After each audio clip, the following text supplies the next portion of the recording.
신바람 사연 아파트. 오늘의 사연 시작하겠습니다. 안녕하세요. 저는 사랑하는 남편과 서로 의지하며 알콩달콩 살고 있는 30대 초반의 여성입니다. 깨물어서 안 아픈 손가락 없다지만 덜 아픈 손가락은 있다더니 그 말이 정말인가 봅니다. 제 남편은 안 아픈 손가락이었나 봐요. 얼마 전 시부모님으로부터 충격적인 소리를 들었습니다. 남편은 두 번 다시는 시부모님을 보지 않겠답니다. 제 직업은 홈쇼핑 쇼호스트입니다. 어느 채널인지 무슨 방송을 주로 하는지는 말씀드리지 않을게요. 그러면 금방 알아보실 것 같아서요. 제 직업이 연예인은 아닌데 생각보다 은근히 알아보시는 분들이 계시더라고요. 이름 석자는 모르셔도 어디서 본 것 같은데 누구더라? 이런 식으로요. 그럴 때면 감사하기는 한데 한편으로는 행동 하나하나에 조심스러워지기도 합니다. 덕분에 이 일을 시작하고 얼마 지나지 않아서부터는 인간관계에 있어서 꽤나 조심하는 편이에요. 괜한 구설수에 오를까 봐서요. 심지어는 주변에서 소개팅 자리를 주선해준다는 사람들도 있었는데 전부 다 거절할 정도였네요. 그러다 남편과 사랑에 빠졌습니다. 당시 남편은 저와 같은 직군에서 일하고 있었어요. 그렇다 보니 제가 처한 상황이나 제가 받는 스트레스를 잘 이해해 주더라고요. 저 역시 남편의 고충을 누구보다 잘 헤아려 줄 수 있었고요. 그렇게 서로가 서로를 보듬어 주면서 바쁜 와중에도 틈틈이 사랑을 키워나갔습니다.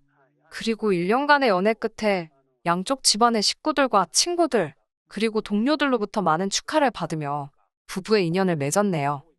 사실 제 주변에는 외적으로 예쁘고 멋지고 잘난 사람들이 꽤나 많습니다. 그래서인지 다들 그렇게 서로의 외모와 직업, 배경 등을 중요하게 여기는 듯했어요. 특히 결혼할 때는 그뿐만 아니라 연봉이라던가 좀 더 세부적인 조건들을 많이 보는 것 같았고요. 저도 결혼은 현실이라는 말에 공감하기 때문에 절대로 사람들의 그런 기준이 잘못됐다고 생각하지 않습니다. 다만 제 주변 사람들을 보면 너무 그런 조건들에만 치중하여 결혼한 사람들은 얼마 지나지 않아서 이혼을 하거나 각방을 쓰는 식으로 사이가 틀어지고 멀어지더군요. 그래서 저는 결혼 전부터 그런 조건보다는 사람의 됨됨이를 봐야겠다고 생각했어요. 물론 경제력이나 외모도 중요하지만 저에게는 그런 건 주변 사람들의 중간값 정도만 되면 충분했습니다. 그런 의미에서 다정하고 섬세하고 남을 배려해주는 성품의 소유자인 남편이 제가 찾던 바로 그 사람이었어요. 하지만 결혼 생활을 해보니까 배우자의 됨됨이만으로 해결되지 않는 부분이 있더라고요.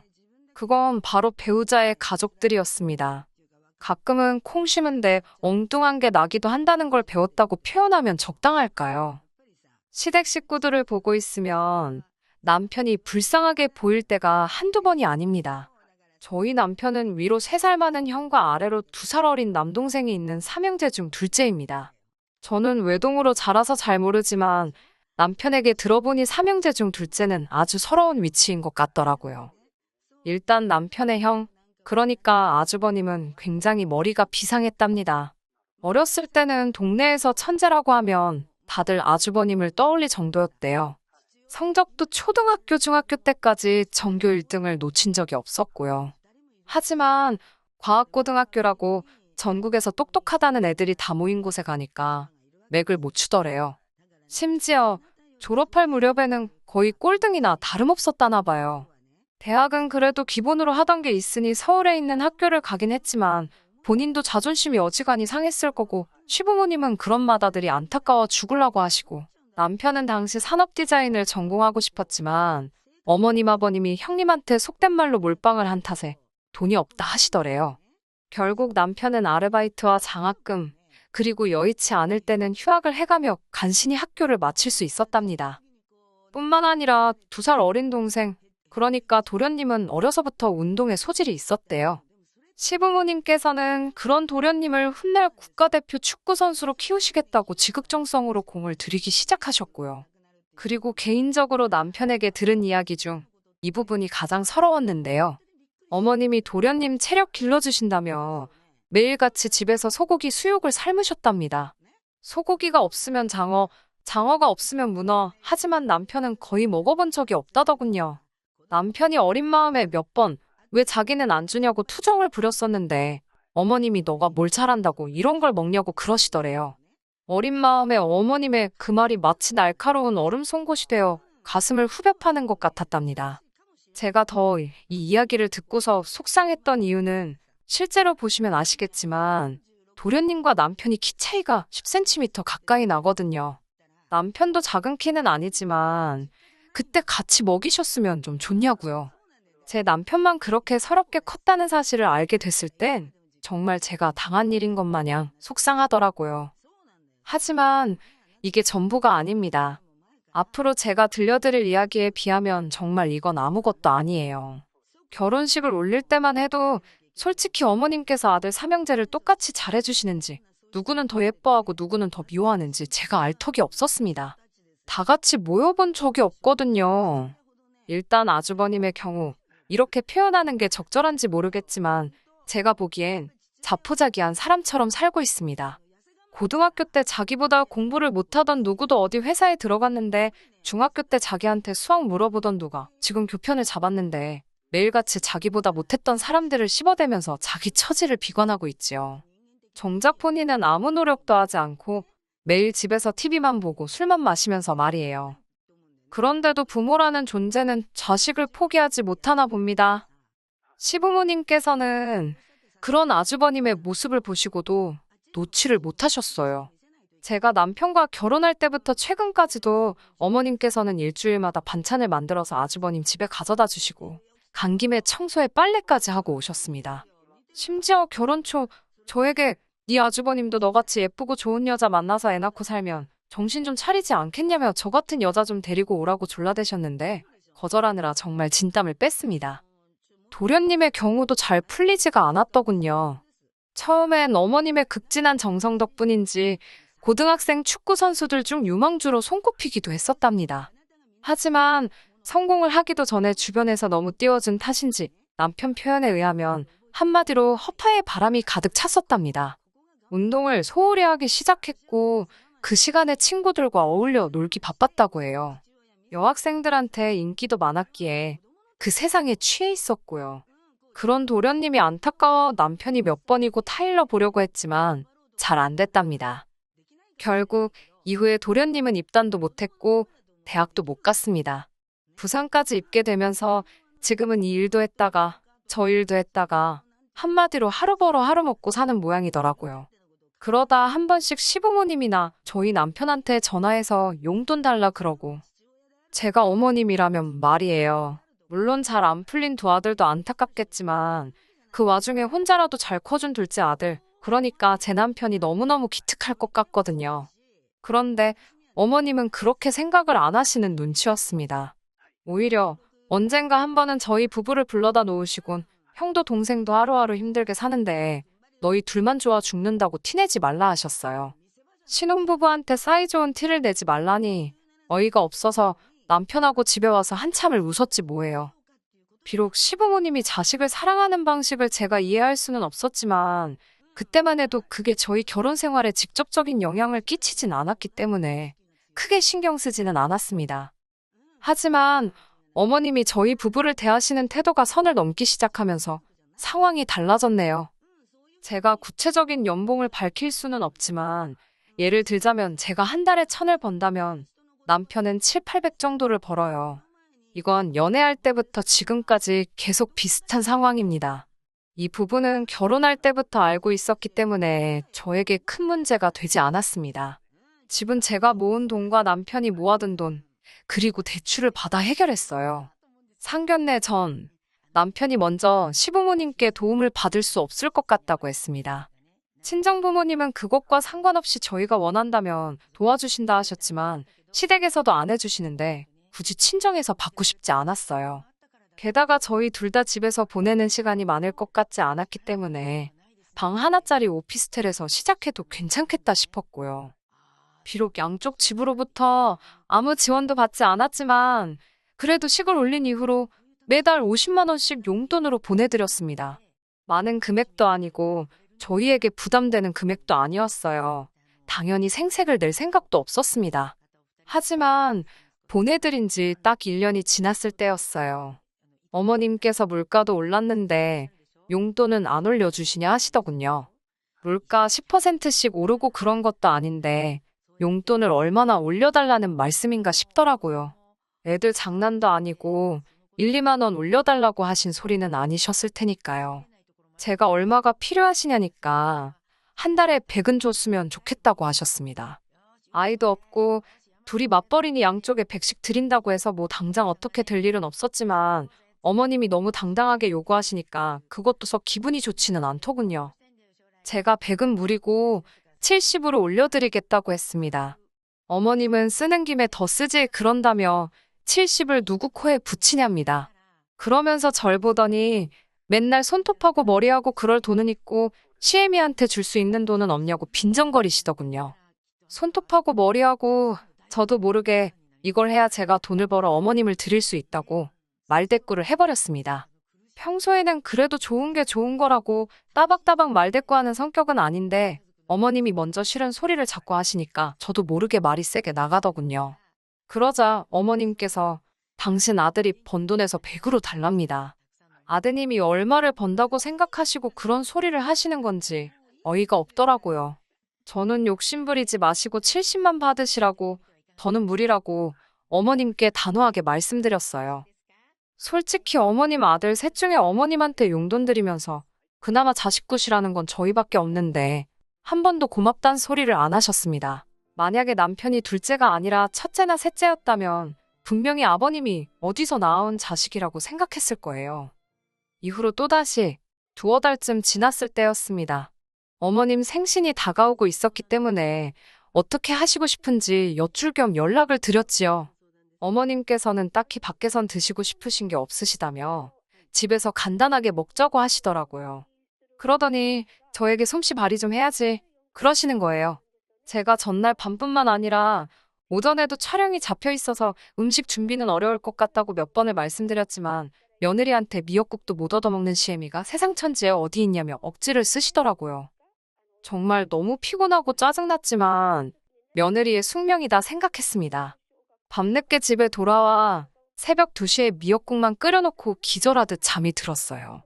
이튿날 미역국은 남편이 챙기기로 했고 저는 방송이 끝나는 대로 시댁으로 가기로 했지요.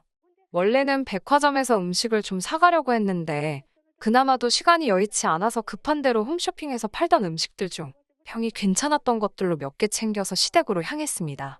시댁에 도착해 시간을 보니 그래도 늦지는 않았더군요. 배를 누르니 제 남편이 나와서 문을 열어주는데 남편이 앞치마를 입고 있었습니다. 사실 어머님 생신이니까 당연히 아들인 남편이 앞치마 입을 수 있고 음식도 하는 게 맞지요. 그런데 가만히 상황을 보니까 제 남편만 부엌에서 밥을 하고 있고 다른 가족들은 다 같이 거실에 모여 하하호 TV를 보고 있었습니다. 그 광경을 보고 있자니 속에서 부하가 치밀더라고요.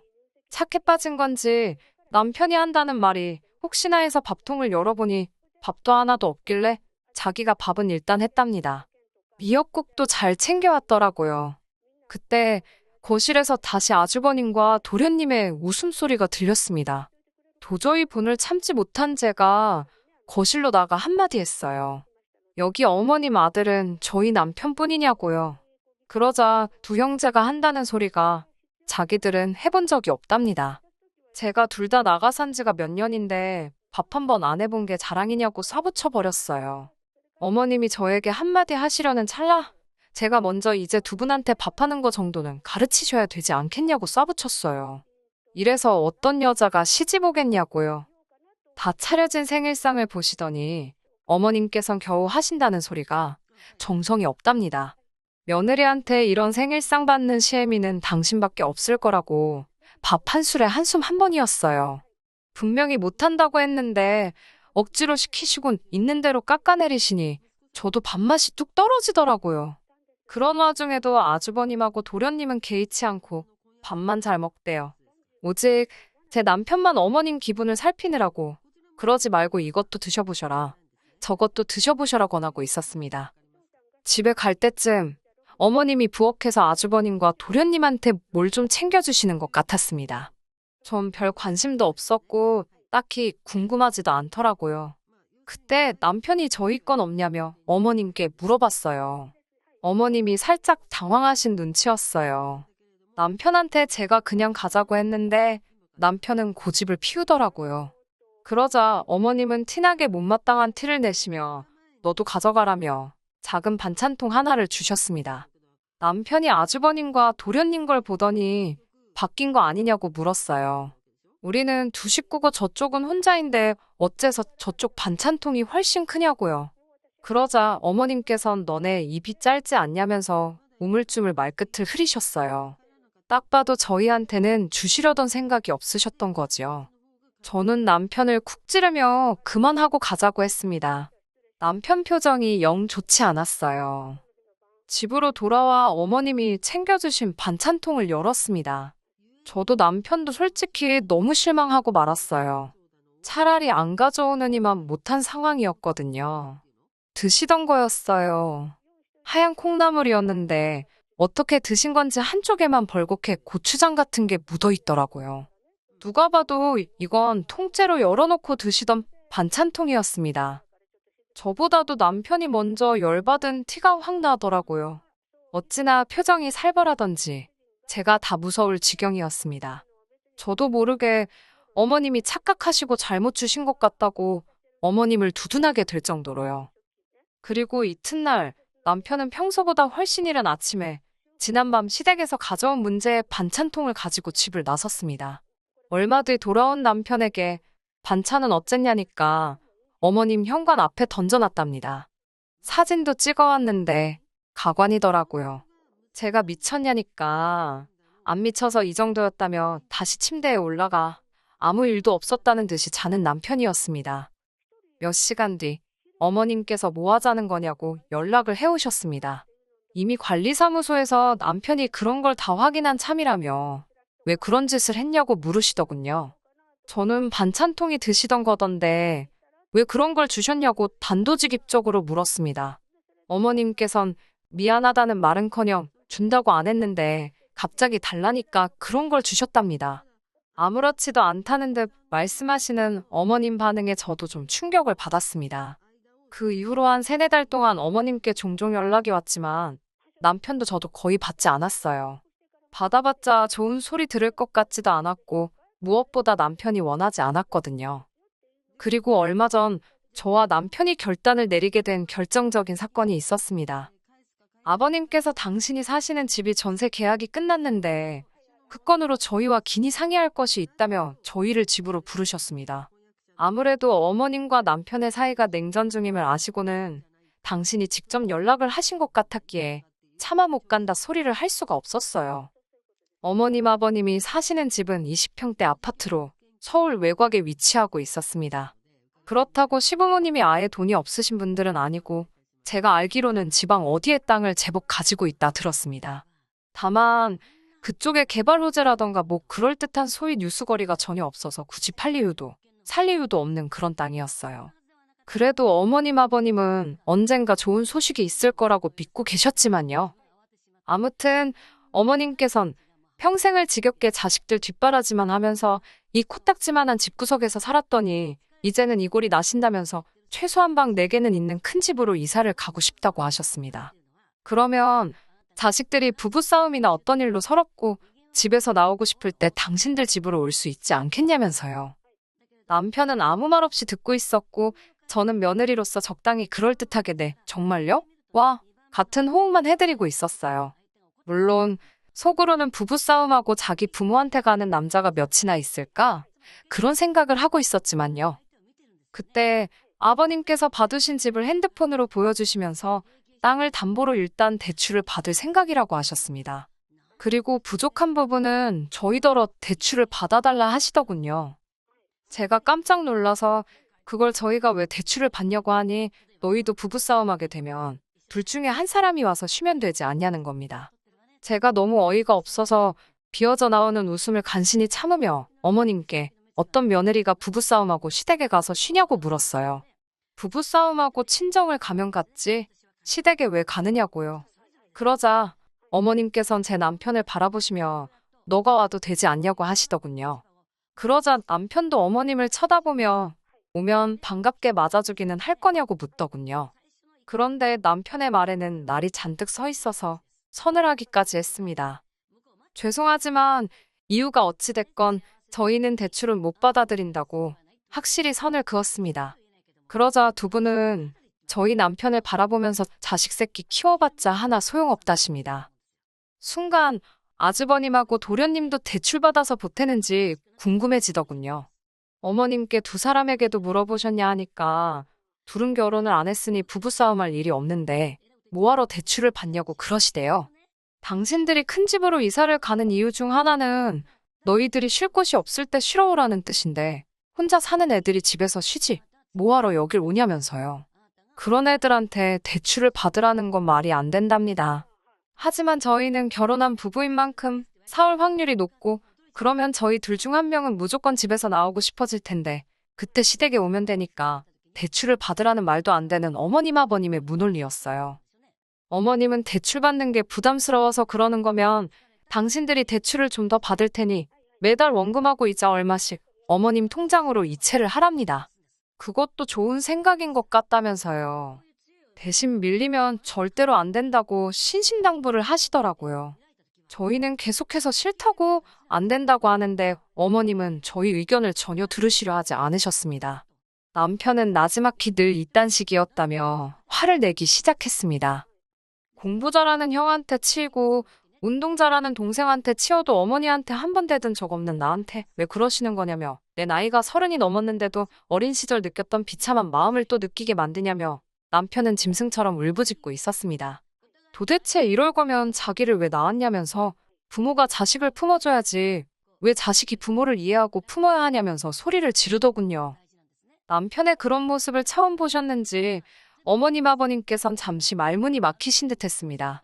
만약 그때 어머님이든 아버님이든 둘 중 한 분이라도 남편에게 진심으로 미안했다고 사과 한마디만 해주셨다면 상황이 이렇게까지 악화되진 않았을 겁니다. 하지만 어머님께서는 너가 어려서부터 뭘 잘한 게 있어야 너한테도 투자할 맛이 나지 않았겠냐며 당신이 개같이 돈 벌어서 허튼 데 썼어야겠냐고 오히려 남편에게 화를 내시더군요. 그나마 너는 지금 직업도 있고 장가도 갖고 다 가졌지만 네 형이나 동생은 지금 저 모양 저 꼴로 사는데 불쌍하지도 않냐면서 남편더러 넌 왜 너밖에 모르냐고 못돼 처먹은 자식이랍니다. 그러자 남편이 어차피 자기는 이러나 저러나 욕먹는 것 같다면서 기왕 이렇게 된 것 속에 있던 말이나 다 하고 가겠다더니 이제 10원짜리 한 장 못 드린다고 그러더군요. 그러자 어머님 아버님도 그까지 푼 돈 필요 없다며 땅 팔아 쓰시겠답니다. 남편은 땅으로 국을 끓여 드시던 떡을 해잡수시던 마음대로 하시라며 자기도 이제 어디 가서 누가 묻거든 부모 다 죽었다 할 거랍니다. 어머님 아버님도 자식 하나 죽은 셈치라대요. 남편 입에서 그토록 모진 소리가 나올 줄은 상상도 못했습니다. 남편은 덧붙이기를 행여나 제 와이프한테 연락해서 허튼 소리 하시거나 귀찮게 하지 마시라고. 그러면 그땐 형이나 동생한테도 제가 어떻게 나갈지 모르겠다며 살벌하게 경고를 날리더군요. 그제서야 아버님은 아들 자식이 머리통이 커지더니 부모한테 못하는 소리가 없다며 화를 내시면서도 어머님께 빨리 애한테 미안하다 소리 안 하고 뭐하냐며 소리를 지르셨어요. 하지만 어머님은 여전히 고개를 빳빳이 드시고는 당신은 최선을 다해서 자식을 키웠을 뿐이랍니다. 가능성이 없어서 투자를 안 했을 뿐이라며 저희더러 집값 안 오를 것 같은데 그 집 사는 멍청이도 있냐고 그러시더군요.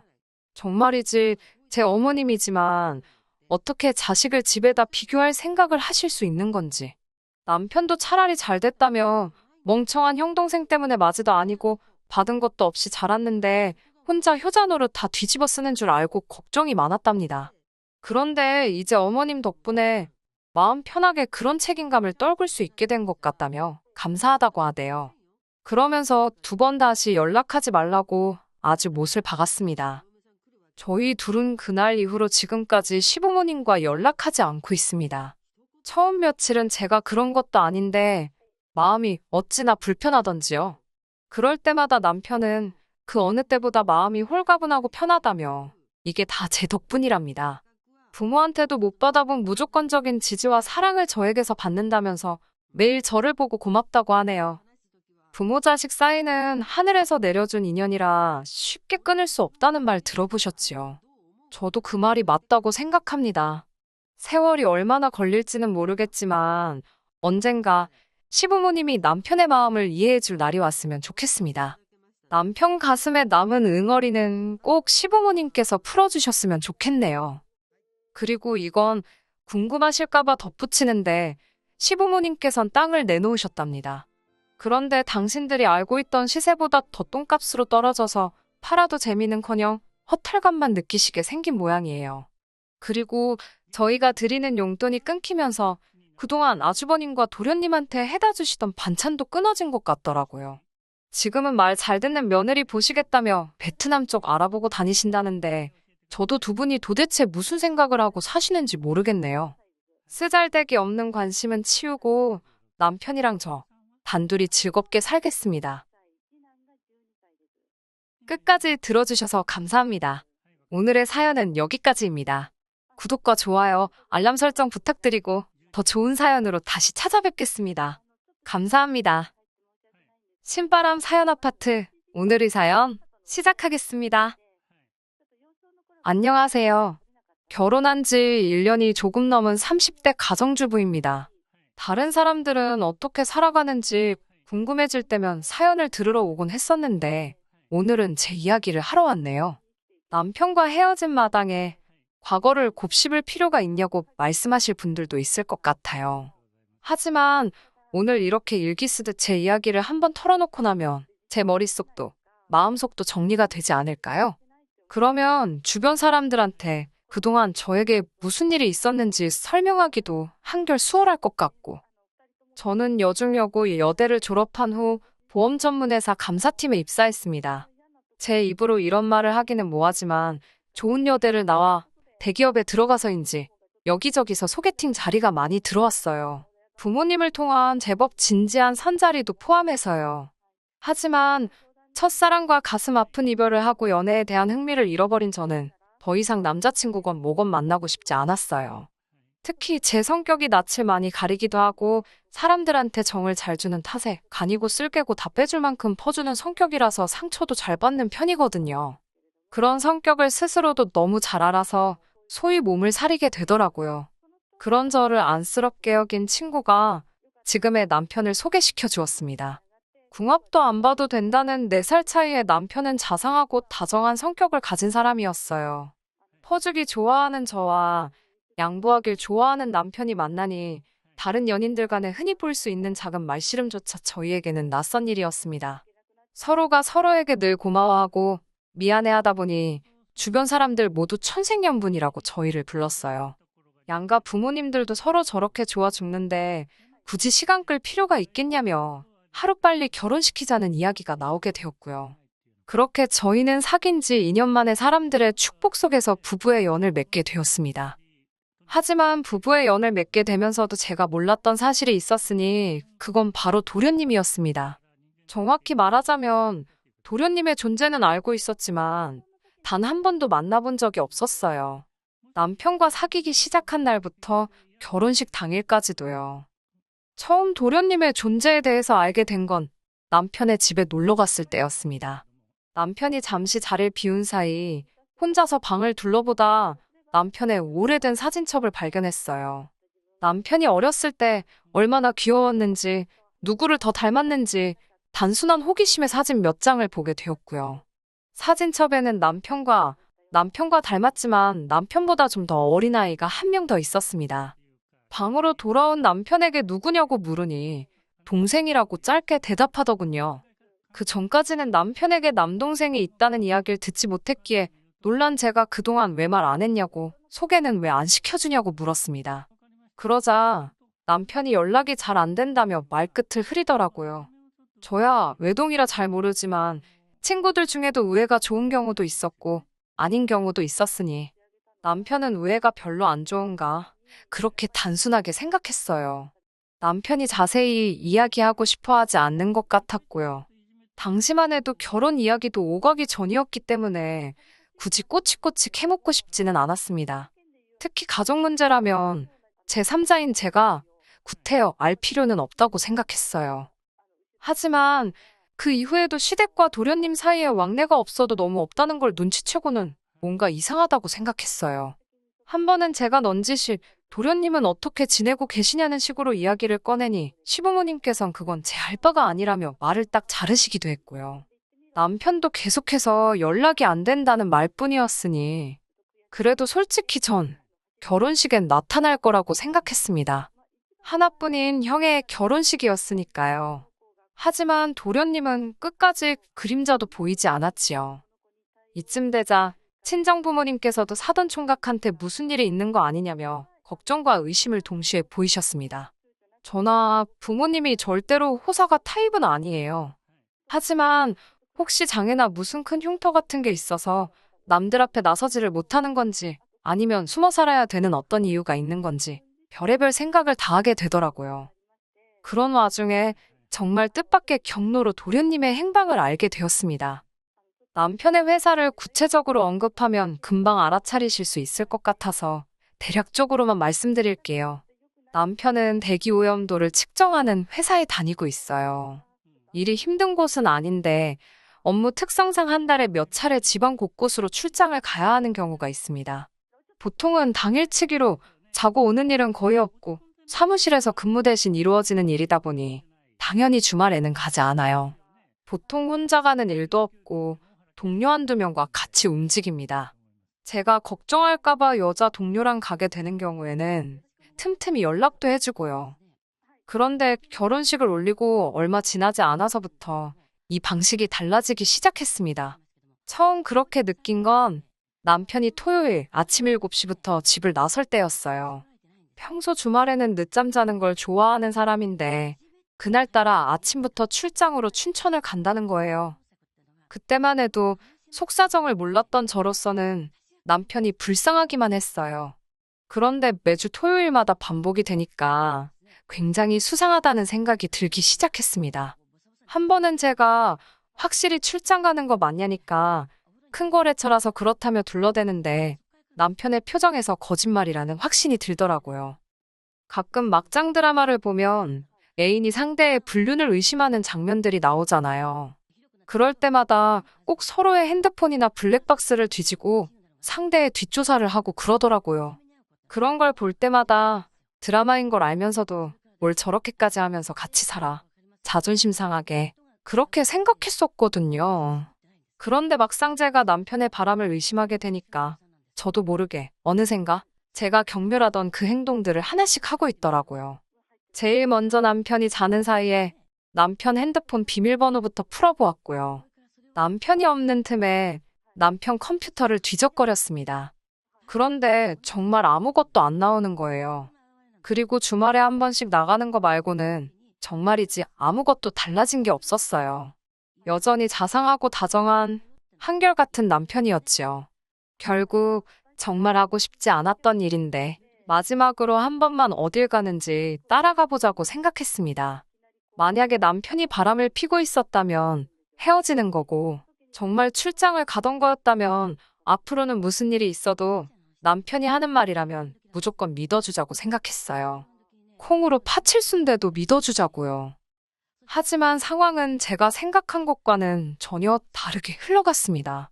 남편은 출장을 간 것도 아니었지만 여자를 만난 것도 아니었어요. 남편이 도착한 장소를 보고서 저는 충격을 금치 못했습니다. 교도소였어요. 예상치 못한 장소에 제 심장은 그 어느 때보다도 빠르게 뛰었습니다. 별의별 생각을 다 하게 되더라고요.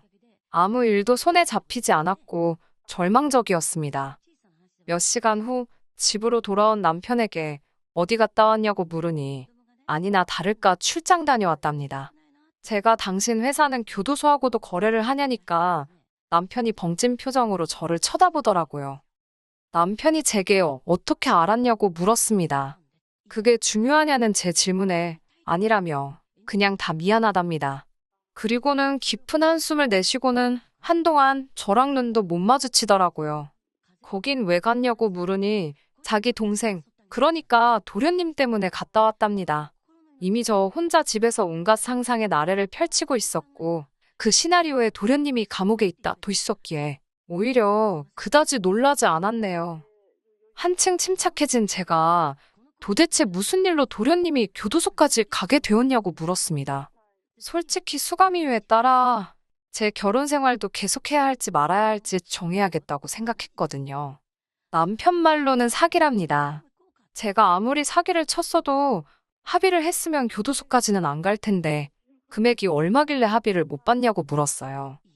오해하실까봐 말씀드리지만 절대로 제가 해결해 주려고 물어본 건 아닙니다. 단지 사태의 심각성을 알려면 정확히 알아야겠다 싶었어요. 남편은 한참 말을 잇지 못하더니 일단 제가 자기를 꼭 믿어줘야 한답니다. 자기는 정말 몰랐던 일이라면서요. 그러면서 한다는 말이 혼인빙자 사기랍니다. 순간 잘못 들은 줄 알았어요. 제 귀를 의심했지요. 혼인빙자라니 어이가 없어서 말도 안 나오더라고요. 남편을 추궁해서 좀 더 자세히 듣고 나자 도련님이고 나발이고 입에서 정말 욕이 절로 나오던데요. 처음에는 채팅에서 알게 된 여자한테 자기가 병원장 아들이라면서 결혼하자고 꼬셨답니다. 이후로 잠깐 쓰고 준다. 오다가 사고가 났다. 뭐 말도 안 되는 핑계로 자그만치 7천만 원이나 갖다 쓰고는 헤어지자고 했다나 봐요. 그러니 어느 여자가 눈이 안 돌아가겠어요. 그 여자와 부모가 도련님을 고소했고 그것 때문에 도련님은 이미 한번 복역을 했었답니다. 남편 말로는 이때는 가족들이 도련님과 연락이 안 되던 때라 아무도 상황을 몰랐답니다. 전 솔직히 시부모님도 정말 모르셨을지 못 믿어왔지만요. 아무튼 그런데 출소하자마자 또 이래저래 3-4명의 여자를 만나서는 자기가 서울 어디 대학병원에서 근무하는 의사라며 결혼하자고 그러면서 또 조금씩 돈을 뜯었나 봐요. 하지만 이후로 여자들이 서로의 존재를 알게 되면서 단체로 도련님을 고소했답니다. 남편에게 이야기를 들을수록 도련님은 당연히 사람으로도 안 보였습니다. 하지만 저를 더 실망케 한 건 시부모님의 태도였어요. 시부모님은 도련님에게 피해를 입은 여자들이 나타날 때마다 지들이 좋아서 달라붙을 때는 언제고 이제 와서 저런다며 만약에 당신 아들 감옥이라도 가면 니들 결혼하고 엄마 되고 할 때마다 쫓아가서 내 아들한테 붙어먹던 멍청하고 더러운 여자라고 소문을 낼 거라며 협박을 해오시다 몇 차례 벌금을 내셨답니다. 제 앞에서는 늘 고상하고 상냥하시던 시부모님께서 다른 사람들에겐 그렇게 막말의 협박을 하시는 분들이었다니 충격이었습니다. 솔직히 이런 집안에서 자란 남자인 줄 진작에 알았다면 남편과 결혼은커녕 연애는 고사하고 커피 한 잔도 같이 안 마셨을 거예요. 남편은 정말 자기 동생이 이렇게까지 쓰레기 같은 인간인 줄은 몰랐다며 제 앞에 무릎을 꿇고는 어린아이처럼 엉엉 울기 시작했어요. 자기가 그동안 동생을 보고 왔던 건 소식을 알게 된 이상 모르는 척 할 수가 없었답니다. 부모님 돌아가시고 나면 세상 천지에 자기와 피를 나눈 형제는 그 애뿐인데 자기가 자기 동생을 어떻게 버리냐면서요. 그렇게 우는 남편의 모습을 보니 속상하면서도 마음 한구석이 갑갑해졌습니다. 아무리 생각해도 이 결혼 생활을 끝내야겠다 싶었어요. 하나도 몰랐다는 남편의 말을 믿을 수 없었고 도련님이 출소라도 하고 나면 결국 다시 형제라는 이름으로 가족이라는 이름으로 저희 인생의 얼굴을 비추는 날이 올 텐데 마주할 자신이 없었어요. 하지만 헤어지자는 소리가 입 밖으로 쉽게 나오지 않았습니다. 어찌됐건 사랑해서 한 결혼이었으니까요. 저도 다른 사람들 사연을 들을 땐 어이구 헛똑똑이 소리가 절로 나올 때가 많았거든요. 하지만 막상 제 일이 되니까 쉽지가 않더라고요. 며칠의 고민 끝에 시댁과 친정의 도련님에 대해 제가 알고 있다는 사실을 알렸습니다. 시댁도 친정도 서로 다른 이유로 쑥대밭이 되었어요. 친정 부모님은 이거 사기 결혼이라며 난리가 났고 시댁에서는 죄송하다며 죄인 모드로 나오시더군요. 무엇보다 남편은 저에게 자기를 버리지 말라며 계속해서 매달렸어요. 모든 것이 복잡한 상황에서 결국 남편과 시댁을 좀 지켜보는 쪽으로 이야기가 됐습니다. 일단은 남편에게는 더 이상 비밀은 없어야 한다고 했고 도련님과는 안 보고 사는 쪽으로 이야기를 마무리했습니다. 다행히 남편도 동의했고 약속을 잘 지켜주었어요. 덕분에 이후로 약 반년 가까이 저희 부부는 큰 다툼 없이 결혼 생활을 이어갈 수 있었고요. 하지만 이런 저희의 결혼 생활은 결국 어머님 아버님 때문에 종지부를 찍고 말았습니다. 어머님 아버님이 말도 안 되는 욕심만 부리지 않으셨으면 적어도 두 아들 중 한 아들은 남들처럼 평범한 어쩌면 남들보다 더 행복한 가정을 꾸리고 보란 듯이 잘 살 수도 있었을 거예요. 도련님 일로 인하여 어머님 아버님이 어떤 분들인지 어느 정도 파악을 하게 된 저는 그 이후로 두 분께 약간의 거리를 두고 생활하고 있었습니다. 비록 시부모님이 저에게는 잘해주셨을지언정 그분들이 실제로는 수준 낮은 언행을 일삼으시는 분들이라는 걸 알게 된 이후로는 예전처럼 살가운 며느리 노릇을 하기가 어렵더라고요. 그러다 하루는 어머님께서 퇴근 후 집으로 오라고 연락을 해오셨습니다. 살면서 며느리 노릇을 한 번이라도 해보신 분들은 아시지 않나요? 보통 시어머니께서 전화하셔서 가타부타 설명 없이 퇴근 후에 오라고 하면 별로 좋은 얘기는 아니라는 거? 저도 딱 알았지요. 뭔가 싫은 소리를 하려고 하시는구나. 시부모님께 거리를 두기는 했어도 친정부모님의 체면을 생각해서 기본적으로 며느리로서 해야 할 도리는 잘 챙겼다고 생각했는데 뭐가 문제일까 싶어서 일하는 내내 신경이 쓰였지요. 시댁에 도착했는데 현관문 밖으로 낯선 아이의 소리가 들려왔습니다. 집 안으로 들어가니 한두 살, 3살이나 됐을까요? 제가 아이가 없다 보니까 정확히 잘은 모르겠더라고요. 어머님이 저에게 귀엽지 않냐고 물으셨어요. 그러면서 너희는 왜 아이를 안 갖냐고 물어보시더군요. 아이에 대해서는 솔직히 결혼하고 첫 해에는 일부러 안 가지려고 서로 계획을 세웠었어요. 물론 남편이야 35으로 적지 않은 나이였지만 제가 31밖에 되지 않아서 1년 정도는 달콤한 신혼생활을 즐겨도 되겠지라고 생각했었거든요. 하지만 아시다시피 계획을 실행에 옮기기도 전에 모든 일이 꼬여버렸잖아요. 이후로는 사표를 가슴에 품고 사는 직장인처럼 당장이라도 남편을 떠날지 말지 고민하며 사는 저에게 임신이라니 말도 안 되는 일이었지요. 하지만 구구절절 설명하는 대신 아직 생각이 없다고 짧게 대답했습니다. 그러자 어머님도 의외로 쿨하게 차라리 잘 됐다 하셨습니다. 그러더니 당신 품에 있던 아이를 자꾸 저더러 안아보라고 하시는 거예요. 제가 누구냐고 재차 물으니 당신 손자랍니다. 그제서야 아이가 낯이 익다는 생각이 들더니 일전에 남편 방에서 봤던 앨범이 떠올랐습니다. 사진 속 도련님의 어린 시절과 정말 똑같이 생겼더라고요. 설마 도련님 아들이냐고 하니까 그렇다 하시면서 애엄마가 결혼한다고 더는 못 키운다고 당신 집에 놓고 갔답니다. 어머님은 저에게 이참에 회사는 때려치우고 집에서 도련님 아이를 키우며 육아를 배워보는 게 어떻겠냐고 하셨습니다. 어차피 언젠가는 저도 아이를 낳을 건데 도움이 되지 않겠냐면서요. 그리고 도련님도 출소했을 때 지영수가 지 아들 키워준 거 보면 정신 차리고 새 사람 되지 않겠냐고요. 저는 어이가 없어서 그러면 어머님이 키우시는 게 더 효과적이지 않겠냐고 물었습니다. 할머니가 손자를 키워주셔야 더 감동적이라서 도련님이 개과천선하지 않겠냐고요. 그리고 제 자식을 키우기 위해서 남의 자식 데려다가 연수까지 할 필요는 없을 것 같다고도 덧붙였습니다. 아무튼 회사를 관둘 생각도 전혀 없고 도련님이 새 사람 되는데 제가 도움이 되고 싶은 생각도 없다고 하자 어머님이 저를 멍하니 쳐다보시더니 저더러 약 먹었냐고 그러십니다. 뭘 잘못 먹었길래 이렇게 주저리 떠들어대냐고요. 시어머니가 하라면 네 하고 하면 되지. 어쩌고저쩌고 저더러 왜 이렇게 변했냐고 그러셨어요. 제가 맺힌 게 많긴 했던 모양입니다. 저는 이유가 어찌 되었건 간에 도련님 아이는 못 키운다. 말이 나와서 말인데 도련님이 출소 후에도 저희하고 왕래하고 지내는 일은 없었으면 좋겠다고 선을 그었습니다. 그러자 어머님께서는 저더러 네가 뭔데 가족을 갈라놓으려 드냐고 언성을 높이시더군요. 저는 어머님 아버님과 도련님이 왕래하시는 건 당연히 제가 뭐라고 할 수 없지만 저희 남편과는 만나지 않았으면 좋겠다고 했어요. 그러자 형이 아우 챙기고 아우가 형을 챙기는 건 당연한 법인데 어째서 그렇게 냉정하냐입니다. 그러더니 한숨을 내쉬시고는 그럼 당신이 아이를 키울 테니 시아버지를 모시고 가랍니다. 어머님 말씀이 당신이 왜 나이 든 남편하고 아들이 사고쳐서 낳은 손자까지 혼자 다 돌봐야 하냐입니다. 자기가 무슨 죄를 지어서 이 고생을 혼자 다 해야 하냐면서요. 자기 아들이 사고쳤지 자기가 친 것도 아닌데 왜 자기가 뒷수습을 해야 하냐면서 당신도 며느리 덕 좀 보잡니다. 저더러 둘 중 한 명을 고르래요.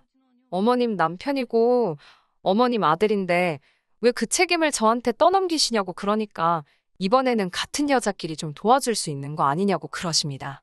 어머님의 억지가 황당하다 못해 웃기기까지 하더라고요. 단칼에 싫다고 하니 저더러 진짜 이기적이고 못돼 처먹었답니다. 저는 남편에게 전화를 걸어 퇴근길에 시댁으로 오라고 했어요. 와서 어머님 억지 쓰는 거 구경 좀 하라고요. 한두 시간쯤 기다리니 남편이 왔습니다. 남편이 그간의 이야기를 듣더니 한다는 소리가 애는 어린이집에 보내고 그 사이에 아버지 돌봐드리면 되지 않겠냐입니다. 일은 아르바이트 같은 거 구해도 될 거라면서 저는 뭐래도 잘 알 거랍니다. 그리고 원래 여자가 애를 키워야 되는 거고 남자는 나이 들면 애나 똑같다면서 실실 웃더라고요. 자기도 많이 도와주겠다며 저를 믿는답니다. 자기가 개소리를 하는지 어쩐지도 모르고 떠들어대는 남편을 보는데 그동안 헤어지자고 말 못한 제 자신이 정말 바보멍청이 같더라고요. 저는 남편을 물끄러미 바라보다가 도련님하고는 연 끊고 살기로 한 거는 기억하냐고 물었습니다. 그러자 남편은 안 보고 살 거다. 하지만 도와줄 수는 있는 거 아니냐. 그리고 우연히 마주칠 수도 있는 거고 사람 일은 모르는 거라며 속된 말로 밑밥을 깔더라고요. 저는 세상에서 밑밥 깔고 약속하는 사람이 제일 싫거든요. 남편의 이런 우유부단한 태도에 저는 거의 이성의 끈을 놓칠 뻔했습니다. 하마터면 거실 테이블 중앙에 있던 수석을 집어들어 남편 머리통을 내리칠 뻔했다니까요. 저는 간신히 숨을 고르고는 남편에게 헤어지자고 했습니다. 제 결혼식에 왔었던 사람들이야 당연히 저를 이혼녀라고 여기겠지만 그나마 다행인 건 도련님 사태가 터졌을 때 친정에서 시댁에다 애들 사는 거 3년은 지켜보고 혼인신고 시키시겠다고 하신 상태여서 서류상 어려울 것 없는 이별이었습니다. 결혼하면서 들어간 금전적인 부분 역시 도련님 사태 때 변호사 끼고 일정 부분 정리를 해놓은 상태여서 저에게 불리한 건 하나도 없었어요. 솔직히 시부모님이나 남편이 계산을 좀 할 줄 아는 사람들이었다면 저를 건들면 안 됐습니다. 수치적으로 그쪽의 손실이 훨씬 큰 상황이었거든요. 이렇게 다 적고 나니까 정말 헤어지길 잘했다는 생각이 드네요. 이렇게 개판인 집구석에 무슨 미련이 남아서 그 몇 달 동안 마음고생하며 버틴 건가 싶기도 하고. 그래도 지금이라도 결단을 내렸으니 저 잘한 거겠지요. 남편을 소개해준 친구에게는 이 사정을 이야기하지 않으려고요. 좋은 친구인데 마음고생이 얼마나 심하겠어요. 남편과 헤어지게 된 이후로 어머님 아버님께 몇 번의 회유 전화가 걸려왔었어요. 스트레스를 받아서 말을 막 하셨다며 미안하다고 뭐 몇 억짜리 땅을 제 명의로 해줄 테니 한 번만 다시 생각해보라는 그런 말씀도 하시더라고요. 이상하게 그 말을 들으니까 정이 더 떨어졌어요. 당분간은 사람들의 입방아에 오르내리겠죠? 그렇게 좋아 죽고 못 살더니 왜 헤어졌을까? 자기들끼리 이러쿵저러쿵. 생각만 해도 머리가 아파오네요. 그래도 꿋꿋하게 잘 견뎌내 보겠습니다. 아무래도 제 인생에 연애는 없는가 봐요. 다른 더 좋은 게 있으리라 믿고 즐겁게 살아볼게요. 끝까지 들어주셔서 감사합니다. 오늘의 사연은 여기까지입니다. 구독과 좋아요, 알람 설정 부탁드리고 더 좋은 사연으로 다시 찾아뵙겠습니다. 감사합니다. 신바람 사연 아파트, 오늘의 사연 시작하겠습니다. 결혼한 지 이제 3달 된 신혼부부입니다.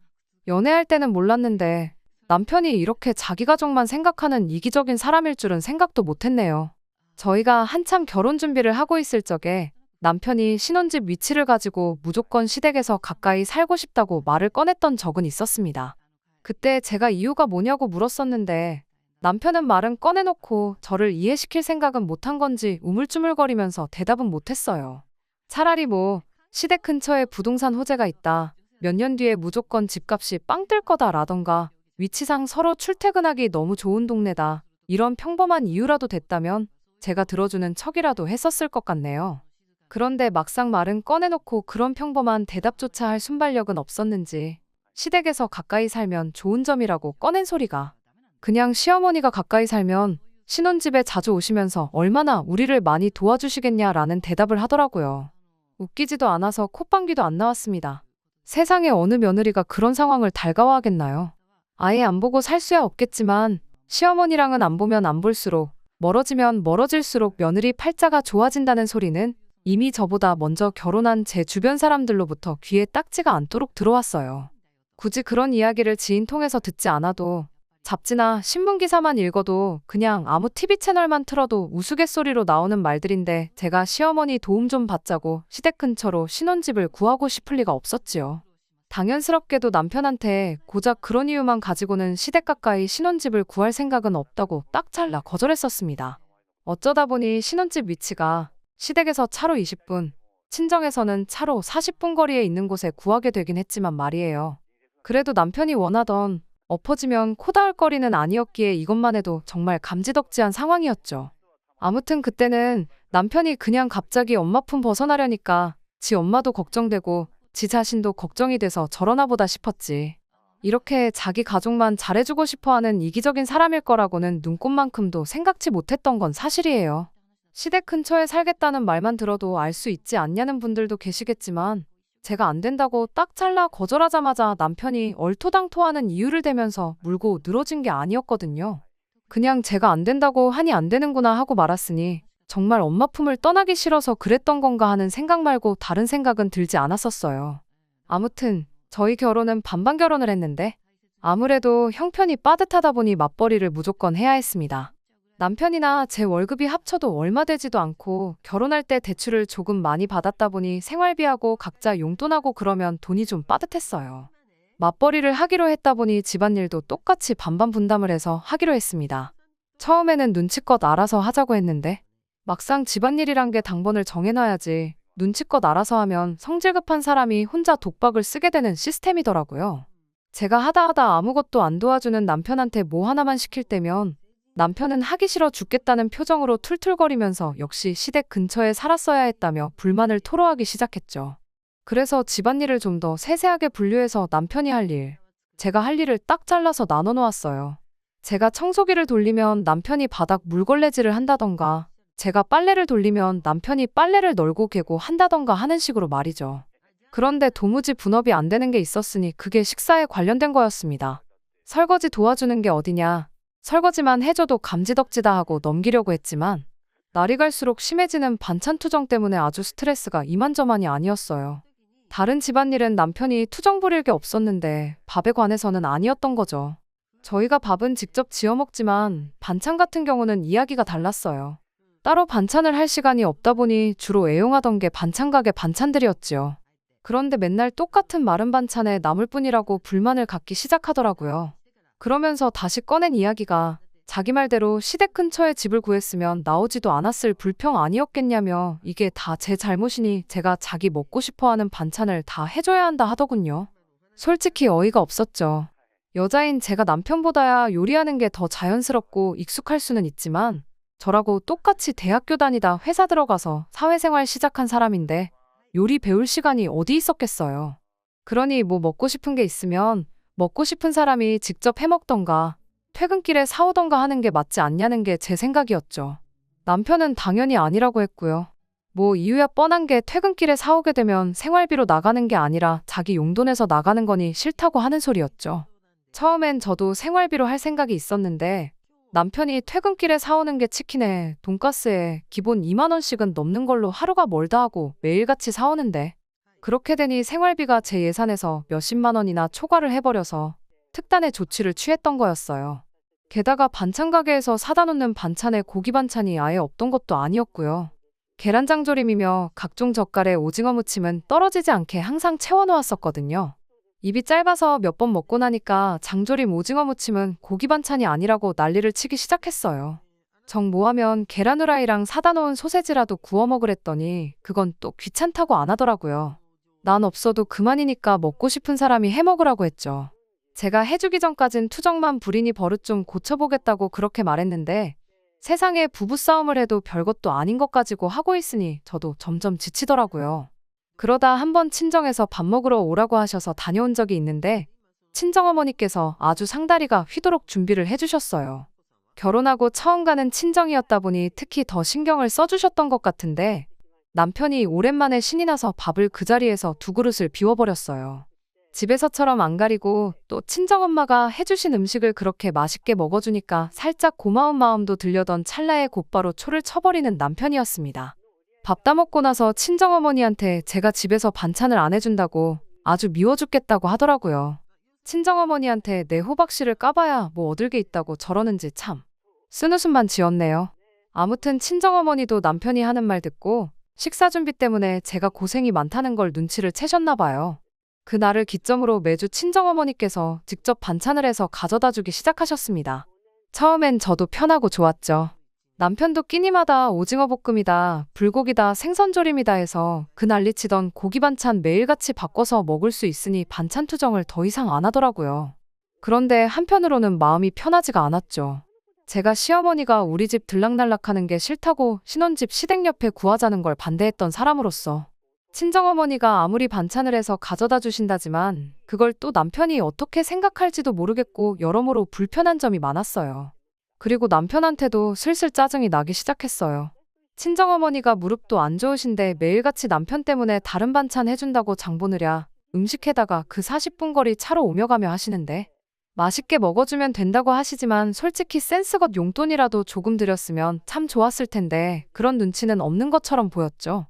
그런데 이 이야기를 주변 지인한테 이야기했더니 뭘 그런 걸 가지고 스트레스 받냐며 남편한테 친정용돈을 바라는 것도 어떻게 보면 대리효도 아니냐는 이야기를 들었어요. 드리고 싶으면 직접 드리면 되는 거 아니냐는데 그 말에 제가 반문을 못 하겠더라고요. 그래서 얼마 전에 친정어머니가 반찬한 거 가져다 주러 오신 김에 제가 제 돈으로 해서 10만 원 드렸어요. 그 10만 원이 뭐 대단한 거라고. 더 못 드려서 죄송할 따름이었어요. 여태껏 오며 가며 할 때 들어간 기름값부터 수고비에 심지어 음식 재료값만 생각해도 명함도 못 내밀 푼돈이었죠. 친정어머니가 뭘 이런 걸 주냐며 안 받는다고 한사코 거절하셨지만 제가 억지로 쥐어드렸어요. 그리고 앞으로 매달 30만 원씩 드리겠다고 했죠. 그 30만 원도 해다 주시는 음식 생각하면 아마 재료값 정도밖에 안 되겠지만 제 용돈에서 드리는 거다 보니 그 이상은 드릴 수가 없었습니다. 친정어머니 오신 김에 해다 주신 반찬하고 해서 같이 식사나 하자고 했는데 신혼집에 오래 있는 거 아니라고 정말 반찬만 내려놓고 일찍 돌아가셨어요. 친정어머니 와 계신 내내 소파에 앉아가지고 핸드폰만 만지작대던 남편이 친정어머니 가시니 그제서야 입을 열었는데 세상에 한다는 소리가 글쎄 시댁에도 용돈 드리고 장모님 드리고 있는 거지? 하고 묻더라고요. 반찬 해다 주신 값 드린 건데 무슨 시댁 용돈 타령을 하고 앉았냐고 대답하고 말았죠. 남편은 잔뜩 못마땅한 표정을 하고 있었는데 달리 말은 더 하지 않더라고요. 그런데 문제는 그날 저녁 먹으면서 터졌습니다. 그동안 밥그릇 싹싹 비워가며 맛있게 잘만 먹던 남편이 깨작거리기만 하지 밥을 제대로 안 먹는 거예요. 시댁 용돈 때문에 땡깡 부리고 있은 게 눈에 딱 보여서 안 먹으면 니만 손해지 싶어 신경 하나도 안 쓰고 밥 먹고 있었죠. 그런데 난데없이 남편이 한숨을 푹 내쉬더니 10만 원이 아깝네 아까워하면서 먹던 밥을 들고 가서 싱크대에 그냥 부어버리더라고요. 친정어머니가 해주신 닭볶음탕이 있었는데 뼈에 살이 그대로 붙어있는데 그걸 그냥 같이 버리더라고요. 어이가 없어서 지금 뭐 하는 짓이냐고 했죠. 그랬더니 남편이 자기가 곰곰이 생각해봤는데 제가 그렇게 친정에만 돈 퍼주고 그러는 거 굉장히 불공평하고 안 좋은 거라고 저보고 시댁하고 친정하고 차별을 두지 말고 똑같이 잘하라고 경고를 하더라고요. 누가 들으면 제가 친정어머니한테 뭐 1,000만 원이라도 드린 줄 알았을 거예요. 2달 동안 해주신 건 그렇다 치고 이제부터라도 반찬 해다 주시는 거 재료값이라도 드리겠다고 10만 원 드린 걸 가지고 저러니 참을 수가 없었습니다. 남편한테 친정에서 2달 동안 매일같이 반찬에다 날라주고 하는 동안 시어머니가 뭐 우리 먹으라고 쌀 한 톨이라도 가져다 주신 적 있냐고 따졌어요. 남편은 제 말에 열을 내면서 네가 먼저 시어머니가 신혼집 들락날락하는 거 싫다고 하지 않았냐고 그래서 안 해주신 거지. 엄마가 해주면 아들 먹는 건데 얼마나 더 잘해주시겠냐며 난리법석을 떨더군요. 그래서 알겠다 했어요. 너도 그럼 시어머니한테 10만 원 드리고 2달치 밥 받아서 먹으라고 그리고 그 뒤로는 내가 친정에 하는 거랑 똑같이 당신도 시댁에 30만 원씩 드리라고 했어요. 그리고 앞으로는 각자 알아서 집밥 챙겨 먹자고요. 시어머니가 매일같이 우리 집 들락날락거리셔도 되니까 어머님한테 밥을 차려달라고 하든 알아서 지지고 볶고 하라고 했죠. 남편은 오냐 어디 한번 해보자는 거냐 하면서 큰 소리를 떵떵 치더라고요. 그렇게 남편과 저희 냉전이 시작되었지요. 다음날 남편은 퇴근하고 시댁으로 갔다 온 건지 집에도 늦게 들어왔어요. 집에 들어와서도 늦었다 뭐다 아무 말도 없길래 저도 신경도 안 쓰고 제 할 일 하다가 자러 갔습니다. 그런데 아침에 일어난 남편이 쭈뼛쭈뼛 저한테 말을 걸더니 하루도 안 돼서 그 태도를 달리해 저한테 미안하다 싹싹 빌기 시작하더군요. 무슨 일이 있었나 했는데 그날 저녁에 시어머니가 저희 집 찾아와서 전날 남편하고 있었던 이야기 전부 해주셨어요. 제 예상대로 전날 남편은 시댁으로 퇴근을 했고 저랑 이야기한 대로 시어머니한테 매달 30만 원씩 드릴 테니까 자기 밥 좀 해결해달라고 부탁을 했나 봅니다. 시어머니는 기껏 장가 보내놨더니 30만 원 주고 엄마를 부려먹으려고 찾아온 거냐며 얼토당토하는 소리 하지 말고 집에나 들어가라고 하셨다더라고요. 남편이 그럼 매일 먹을 반찬이라도 해다 달라고 부탁을 했다네요. 시어머니는 역시 그 말에도 거절을 했고요. 30만 원 가지고 매일 먹을 반찬을 어떻게 하냐고 본전도 안 나오는 헛소리 하지 말고 저한테 가서 빌라고 하셨다네요. 그런데 제가 아침에 사과를 안 받아주니 남편이 결국 시어머니한테 도와달라고 연락을 했던 거고요. 아무튼 시어머니가 남편이 뭘 몰라도 한참 몰라서 그런 거니까 저보고 좀 이해를 해달라 하시고는 집에 돌아가셨어요. 시어머니 가고 나서 남편이 다시 저한테 사과하려고 하길래 사과할 게 뭐 있냐고 했어요.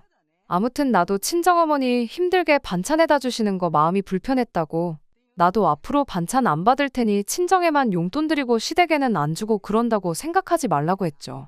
남편이 제 말 듣더니 그럼 우리는 저녁에 뭐 먹냐고 하길래 기억 안 나냐고 밥은 앞으로 알아서 먹기로 하지 않았냐고 밥은 알아서 차려 먹으라고 했어요.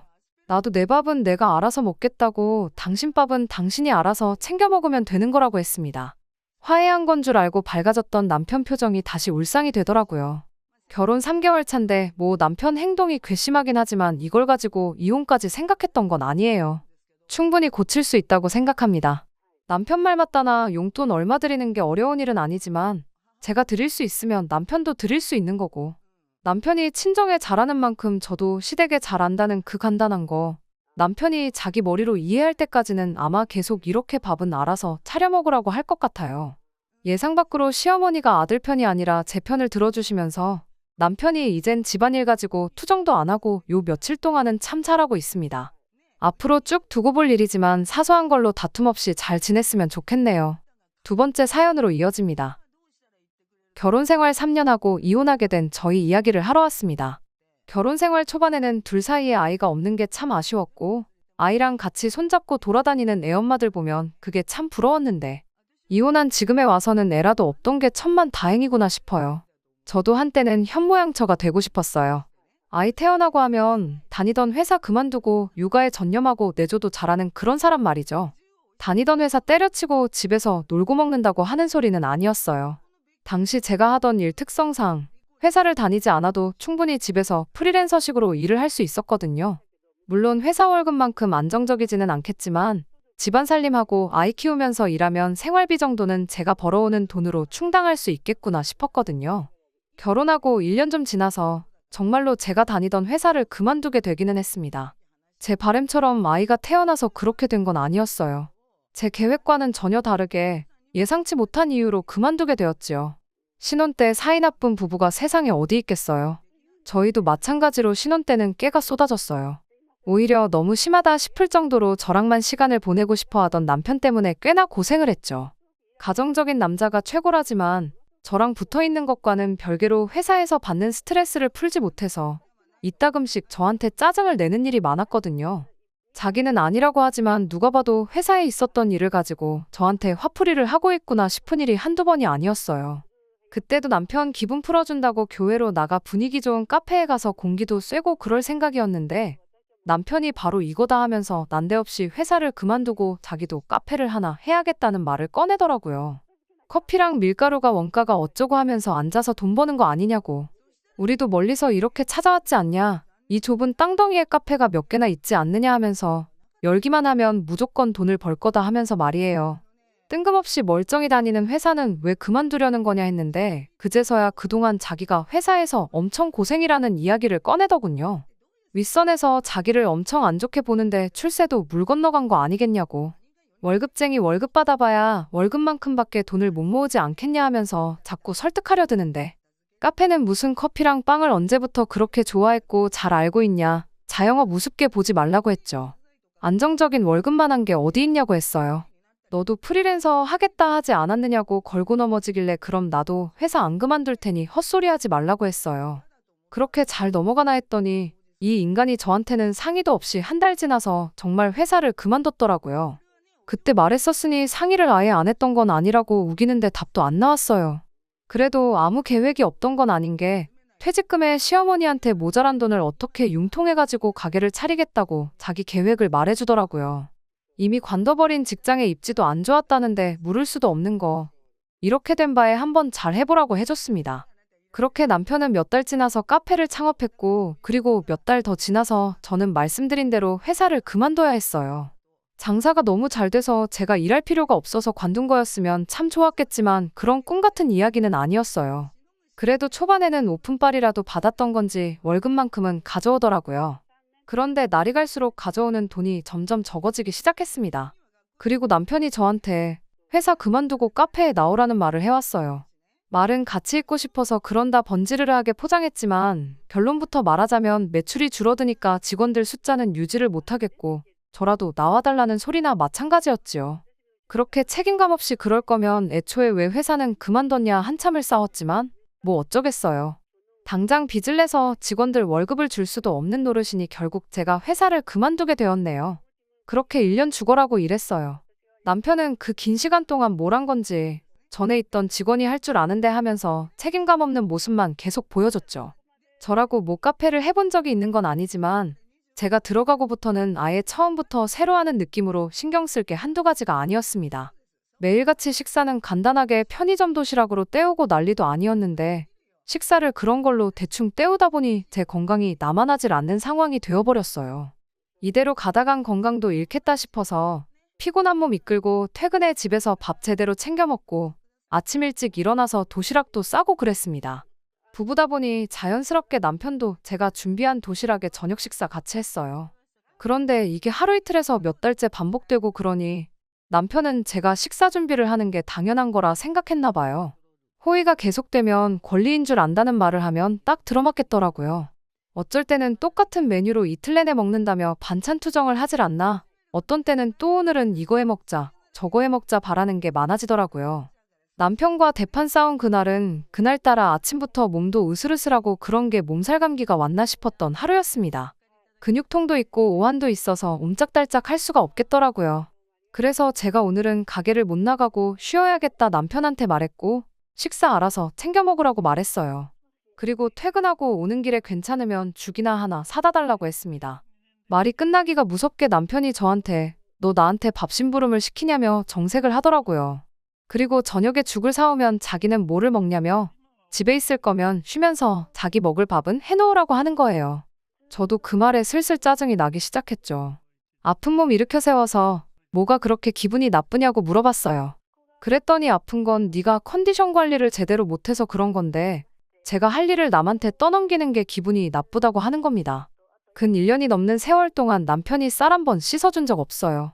제가 좋아해서 프리랜서로까지 하고 싶었던 일 그만두게 만들고 지금 이렇게 카페 나가 개고생하는 게 누구 때문인데 밥 한 번 알아서 먹으라고 했다고 그게 그렇게 정색할 일이냐고 한마디 했죠. 남편은 적반하장도 유분수지 누가 밥하라고 시켜서 했냐며 그렇게 하기 싫었으면 진작에 하지를 말던가 그러지 왜 이제 와서 자기한테 성질을 부리냐고 그러더군요. 당장 제가 안 나가서 자기가 카페에서 혼자 힘들 건 생각 안 해봤냐고 그런데 거기다 대고 오는 길에 밥심부름까지 시키는 게 잘하는 짓이냐고 한번 생각해보라고 하는 겁니다. 시킨 적이 없다니 저녁 때만 되면 밥 달라고 하던 사람 오늘 저녁으로 이거 해달라 저거 해달라 하던 사람은 누구였나 싶더라고요. 결국 남편은 가게 오픈할 거라며 혼자 집에서 튀어나갔고 저도 될 대로 되라지 싶어서 그냥 그 길로 약 먹고 누워버렸습니다. 겨우 잠들었는데 2시간도 안 지나서 전화벨이 시끄럽게 울리는 바람에 깨버렸어요. 누구한테 전화가 왔나 했더니 시어머니더라고요. 전화 받자마자 시어머니도 저한테 짜증을 내더군요. 애가 혼자 일하느라 바쁜데 도시락은 챙겨서 보냈어야 되는 거 아니냐. 그리고 배달비 얼마나 한다고 그거 시켜 먹으면 되는 걸 심부름은 또 왜 시키냐며. 너가 우리 아들한테 참 헌신적이고 잘하고 그래서 안심이었는데 참 실망이다 라면서 다시 보인다고 하더라고요. 제 귀를 의심하지 않을 수가 없었네요. 제가 몸살 기운이 심한 건 남편이 이야기했냐고 물었더니 시어머니가 당신 한참 때는 애 낳고 바로 다음 날부터 집안일 다 하고 그랬는데 그깟 몸살이 뭐라고 엄살을 부리냐고 하는 거예요. 아무리 팔이 안으로 굽는다지만 이건 해도 너무했다 싶었어요. 어머님이야 평생을 전업주부로 사셨으니 그게 가능할지 몰라도 저도 남편하고 같은 장소로 똑같이 출근해서 똑같이 퇴근하는 거 알지 않으시냐 따졌죠. 여태껏 단 하루도 빠짐없이 밥 챙겨주고 다 했는데 고작 하루 몸 안 좋아서 쉬는 걸 가지고 이렇게 말하는 게 어딨느냐. 그렇다고 제가 남편한테 밥을 차려오라고 시킨 것도 아니고 알아서 처먹고 집에 오는 길에 나 먹을 죽 한 그릇 사다 달라는 게 이렇게 어머님까지 전화해서 실망했다니 어쨌다느니 한 소리를 들을 일이냐고 말대꾸를 했어요. 시어머니는 아무리 그래도 남자가 밥하는 게 더 힘들지 않겠냐고 하시길래 TV 켜보면 셰프라고 나오는 요리사들 하나같이 다들 남자 아니냐. 그 사람들은 뭐 돌연변이라서 그렇게 요리를 잘하는 거냐 따졌습니다. 제 말에 할 말이 없어지니 시어머니가 걔는 가게도 돌봐야 하고 힘들지 않겠냐 하길래 나도 똑같이 가서 일한다. 하는 일만 두고 보면 주문만 받는 남편보다야 제가 더 힘들게 일하고 있다 한마디 했죠. 그랬더니 일반 직원하고 사장하고 처지가 같냐면서 보자 하니까 하는 말마다 따박따박 말대꾸하고 진짜 다시 봤다면서 원래 하던 이야기는 삼천포로 빠지고 제 인성을 가지고 한 소리를 하더군요. 더 할 말 없다고 전화를 끊어버렸더니 이젠 시아버지한테까지 전화가 왔습니다. 시아버지도 점잖은 척 처음에는 제가 고생한다는 식으로 회유를 하더니 결과적으로는 그래도 그렇지 어떻게 남편? 시어머니한테 말을 그렇게 할 수가 있냐며 아픈데 푹 쉬고 몸 괜찮아지면 시어머니한테 사과드리고 남편 퇴근하고 오면 맛있는 거 해주고 좋게 잘 풀라고 하고 전화를 툭 끊어버리네요.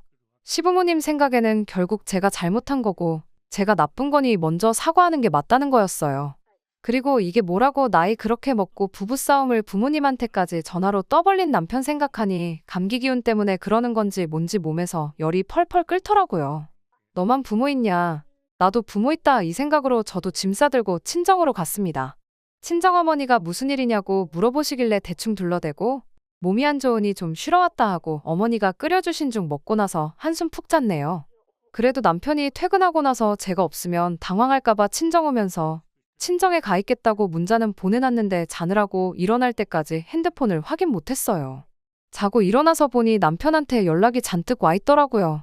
심심한 사과 한마디 있었으면 이 정도까지는 아니었을 텐데 문자로 잔뜩 도배를 해놓은 게 저보고 제정신이냐, 친정엔 왜 가냐, 진짜로 한번 싸워보자는 거냐 하면서 따지는 소리밖에 없었습니다. 그리고 남편이 보낸 마지막 문자를 보고 이혼을 결심했어요. 장사가 어디 쉬운 줄 아냐고, 너만 힘든 게 아니고 나도 힘든데 내색을 안 하는 거라는 어디 씨알도 안 먹힐 소리를 보내놨더라고요. 내가 떼돈 벌어오라고 등 떠밀어서 시작한 장사도 아닌데 지 맘대로 상의도 없이 시작해놓고선 내 경력까지 다 포기해가면서 일까지 시킬 땐 언제고 이제 와서 한다는 소리가 고작 저딴 소리라니. 자리에서 일어나가지고 친정어머니한테 자초지종 다 이야기하고 이혼하겠다고 했는데 의외로 친정어머니께서도 저를 말리는 게 아니라 남편 욕을 같이 하시면서 그냥 당장에라도 짐 싹 빼서 친정으로 오라고 하셨습니다. 그래서 친정부모님하고 같이 집에 가서 제 짐을 빼고 있는데 그제서야 남편이 퇴근해서 들어오더라고요. 제가 짐 싸는 거 보자마자 사태 파악이 된 건지 아니면 친정부모님 눈치가 보여서 그런 건지는 모르겠는데 짐 싸고 있는 저를 마주치자마자 무릎부터 꿇고는 싹싹 빌기 시작했어요. 짧은 시간이지만 그 사이 제 인생 돌아보면서 경력까지 포기하고 매일같이 가게에 매달려서 제 인생 낭비한 거 생각했더니 남편이 그렇게 싹싹 비는데도 마음이 달라지지가 않더라고요. 낮에처럼 시어머니, 시아버지한테 말해서 두 분이 같이 와서 빌어도 소용없는 일이라고 이번 기회에 시부모님도 나한테 실망 많이 하셨다는데 그냥 이혼하는 게 맞지 않겠냐고 했죠. 지금 풀어도 앞으로 너한테 밥 차려줄 생각은 추워도 없는데 그럼 또 시어머니한테 전화 오지 않겠냐고 한마디 더 했지요. 그리고 제 짐마저 챙겨서 나왔습니다. 반반 결혼했으니까 내가 결혼할 때 해온 혼수들도 다 정리를 하든 뭘 하든 해서 집 팔아서 나오는 돈 절반 정확히 계산해서 저한테 보내라고 했어요. 하나라도 틀리면 제가 와서 다시 계산해보겠다 엄포를 놓고 친정으로 돌아갔죠. 그렇게 이혼하게 된 게 반년 전이고 이렇게 뒤늦게 사연을 적는 이유는 남편 카페가 문을 닫았다는 소식을 들어서입니다. 반년이면 그래도 제 생각보다 오래 버틴 거예요. 주문받고 카운터에 앉아서 핸드폰 보는 게 일이던 사람인데 혼자서 뭐 음료수를 만들 줄 아는 것도 아니고 어떻게 마지막 쥐고 있는 가게라도 잘 해보겠다고 사랑구에다 쓰고 그러다 망한 것 같더라고요. 저는 늦었지만 제가 하던 일 다시 시작해서 프리랜서로 일을 시작했고요. 남편 카페에 끌려가서 제 경력도 멈추고 1년 반 동안 개고생하느라 많이 뒤처지긴 했겠지만 그래도 이렇게 제 인생 되찾은 김에 한번 열심히 잘해볼 계획입니다. 끝까지 들어주셔서 감사합니다. 오늘의 사연은 여기까지입니다. 구독과 좋아요, 알람 설정 부탁드리고 더 좋은 사연으로 다시 찾아뵙겠습니다. 감사합니다.